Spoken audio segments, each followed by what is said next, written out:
This week on Jersey Matters, one of these two Republicans may be running against Governor Phil Murphy next year. One is announced, one seriously thinking about it. We'll talk about their vision for the future. Newark, New Jersey is booming, causing some to ask, is Newark the new Brooklyn? And a new program to help the elderly drive safer and stay on the road longer. Welcome to Jersey Matters. I'm Larry Mendte. There is one candidate that is officially announced to run against Governor Phil Murphy. It is a Republican, former Assemblyman Jack Ciattarelli, who joins us once again. You are very accommodating with your time. I really appreciate it. Appreciate the opportunity, Larry. Great to be back. I want to get into policy in a second, but I want to start off with the timing of this, because the last time I spoke with you was at your home, and you said then, it sounded like you were running then, and you said, I'm not really hiding it from anybody, but you couldn't officially announce because some legalities come into play. You're still 21 months out.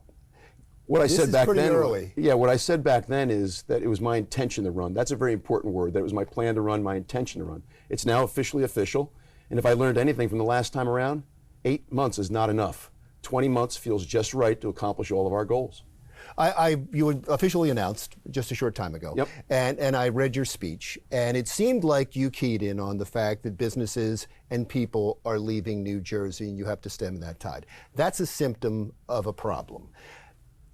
And then there has to be solutions for the problems that are causing people to leave. So let's talk about that. Let's talk about why people are leaving, why businesses are leaving, and what your solution is to that. So the recent Fairleigh Dickinson poll says that 46% of New Jerseyans want to leave the state, and not because of the weather. They identified taxes and the affordability crisis, the cost of living in New Jersey. We also have the dubious distinction of being #1 in the nation in out-migration.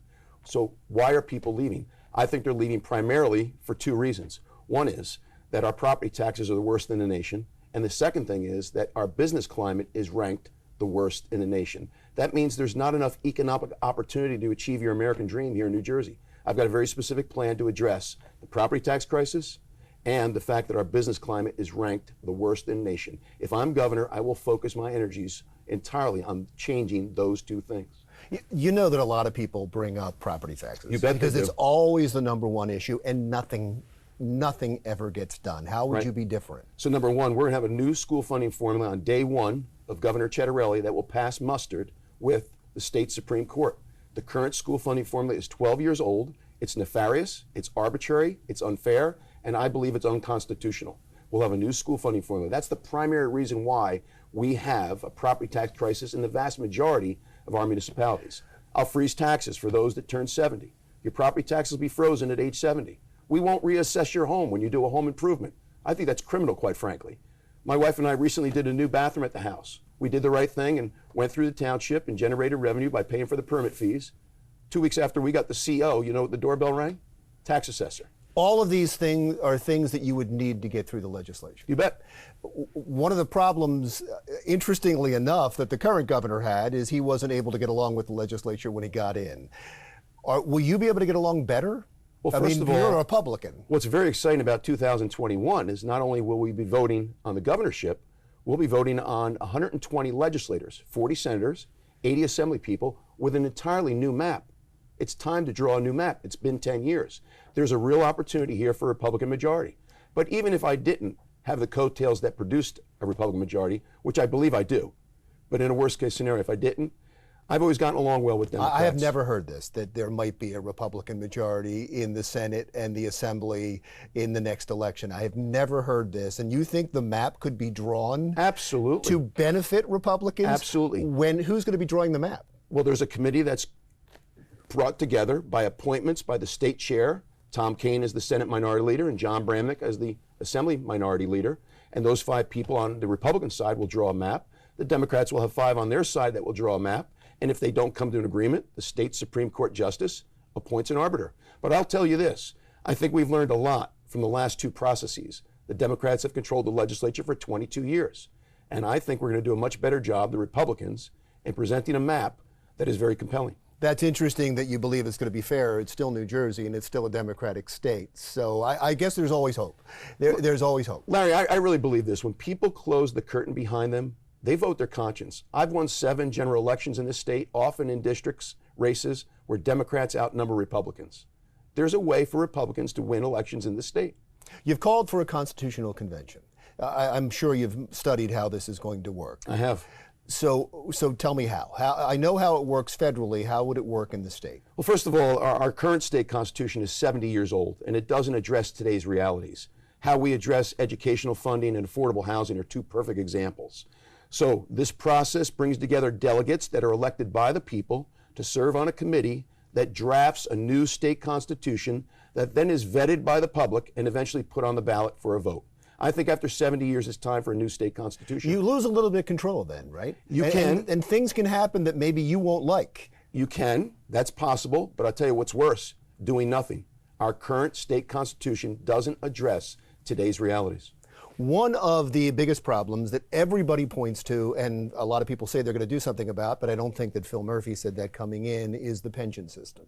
And when you talk about freezing property taxes, you have to get back to the pension system. When you talk about new school reform, you have to go back to the pension system. When you talk about budget, everything seems to go back to that, because until that's fixed, it's tough to fix anything else. I assume you agree with that premise. How do you fix the pension system? Well, first I'll say this. If you notice, this governor doesn't want to do any of the heavy lifting. He never talks about property taxes. He never talks about changing our business climate. He never talks about public pensions. Anybody that's owned a business knows there's only two ways to reduce your pension costs: change the benefit and have fewer people on the payroll. I believe that we're a bit bloated in Trenton with 65,000 employees. We need to do things more efficiently with fewer people on the payroll. 401ks? Well, for new hires, we need to hit the reset button. All new hires have to have an entirely different benefits plan than our current employees. I will go as far as to say that if you've been in the system as a state employee for more than 10 years, I'm going to honor the promise. If you've been between 0 and 10 years, we're going to alter it a little bit. But if you're a new hire, we've got a whole different benefits program. If you make those kind of changes and maintain the current $4 billion payment into the pension, we will point the trust fund toward solvency and save the pension for all those that deserve it. Recreational marijuana will be on the ballot in November. If you believe the Emerson poll and the Monmouth poll, it's going to pass easily. If you're elected governor, you have to deal with the ramifications of that. First of all, are you for the referendum, voting for the referendum positively? And secondly, what do you believe the ramifications will be? I'm opposed, and I don't believe it belongs on the ballot. This is something the legislature should address straight on. And the reason I say that is because there are so many details to this particular policy, you can't ever expect the entire voting public to get their hands around. Expungement is a perfect example. Or local law enforcement. How do we test whether or not you're under the influence? Do people realize that marijuana stays in your system for 72 hours? And the business community does not favor this, particularly if you own a manufacturing plant or a place where people are operating heavy machinery. So you're against it, but it does sound like it's going to happen. Well, because it's the way you ask the question. If you just say to someone, do you approve recreational marijuana? The answer is going to be yes, and it is in New Jersey by like a 60% margin. But if you ask the question this way, do you approve of recreational marijuana knowing that it affects brain development up until age 25? That it stays in your system for 72 hours? That local law enforcement has no way of determining whether or not you're under the influence? All of a sudden, the answer changes, and that's why it doesn't belong on the ballot. Thus ends the policy part of the interview. I'd like to talk a little politics when we come back on Jersey Matters, when we continue our conversation with Republican challenger for governor, Jack Ciattarelli.